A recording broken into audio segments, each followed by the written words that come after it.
Nah, dan bersamaan dengan itu ada lagi satu remaja yang dia karena merasa dia tahu diri dan dia minta tolong kepada saya ditemani untuk pap smear. Nah, pap smear ini kan membutuhkan membutuhkan mental yang cukup kuat bagi anak yang belum pernah menikah. Nah, kenapa dia minta ditemani? Karena ditolak. Melihat KTP masih single. Emang tidak ada aturan yang pap smear itu harus yang berkeluarga? Pap smear itu adalah mengambil cairan dari masuk yang mana itu melalui selaput darah. Oke, jadi ada kekhawatiran itu akan melukai selaput kemudian darahnya. saya ngomong ke dokternya, saya boleh tanya, Dok, iya kenapa Bu Riri? Yang diperiksa itu KTP-nya atau organ intimnya? Setelah pertanyaan apa sih? Lah kalau dia sudah berani pengen pap smear, ini kan berarti dia sudah tahu aturannya. Berarti wis gak perawan. Lah kenapa harus tanya, Dok? Saya gitu. Oh, masa akal juga sih. Dokter loh, masa tak sengeni aku. Jadi kadang-kadang kita harus dengan bercandaan, dengan santai, karena mengedukasi masyarakat itu juga gampang-gampang susah. Masa orangnya ini mau pap smear loh, kamu kan masih bujang, kan aku wis gak perawan, Dok, masa ya begitu. Harusnya kan tim itu juga Ya, benar-benar. agak-agak Lebih peka, lebih betul, mengerti ya. betul. Jadi ya jangan ngono rek, kan kayak gitu. Masa aku tekanannya, aku ini sudah enggak perawan makanya aku berani. Kan ya enggak begitu, saya gini. Betul. Oh iya, lain kali kita perhatikan, Bu.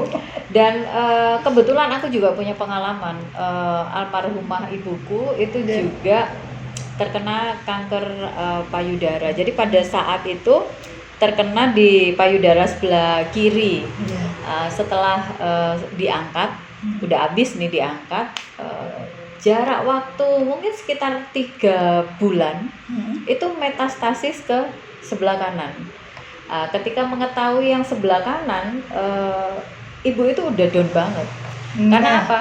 Kehilangan satu payudara itu bagi dia udah PR yang berat, karena dia harus mempertimbangkan bagaimana nanti bapak saya. Iya, Karena itu tadi. ketika kehilangan satu organ, apalagi itu organ yang paling penting ya, ketika kita berpasangan, wah itu bebannya luar biasa gitu.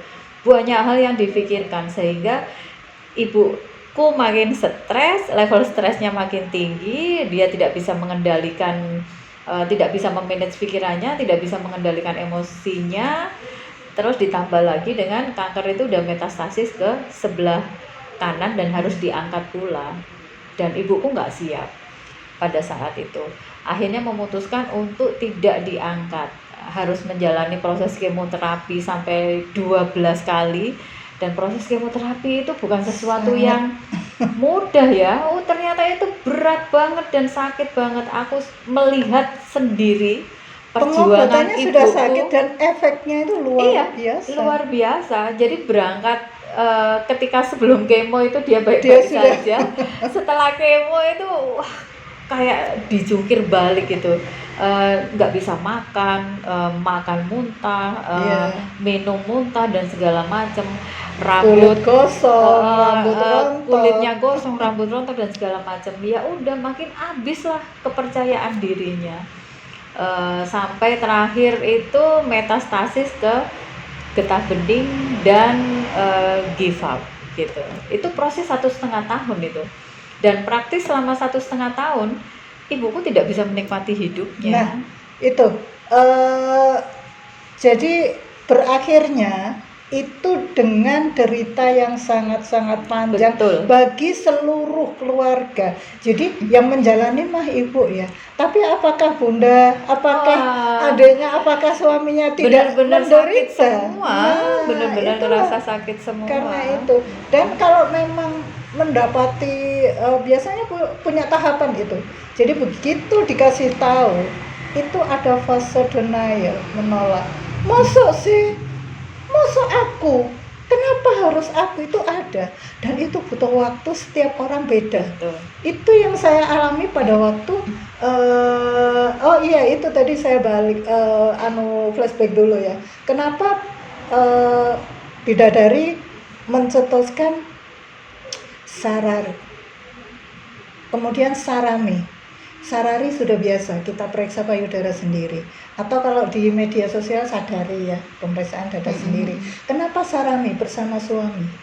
Kasus yang terjadi di masyarakat itu banyak sekali benjolan di payudara istri ditemukan oleh pasangannya. Saya tidak bilang suaminya ya, pasangannya. Nah, itu terjadi di saya. Saya nggak tahu, padahal saya bawa payudara aku ngalor ngidul 24 jam ya. Itu yang nemu suami saya. Dan saat itu saya down. 1 bulan saya tidak mau ke dokter, saya tidak apa. Itu 1 bulan. Padahal setelah saya periksa, disedot, selesai dalam waktu 1 jam. Tapi apa ya? Rontoknya hati Udah ini ketakutan sendiri. Karena itu memang mental itu benar-benar sangat berpengaruh di semua. Dan aku uring-uringan, anakku juga bingung, ibu saya bingung. Nah, disitulah saya merasakan.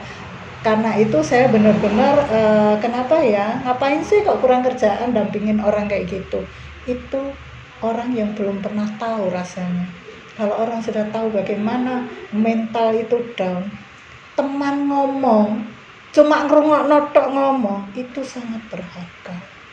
Dan aku udah berada di fase itu. Udah pernah berada di fase itu. Memang berat sekali mendampingi orang dengan penyakit kanker, dengan diagnosis kanker, itu sangat berat.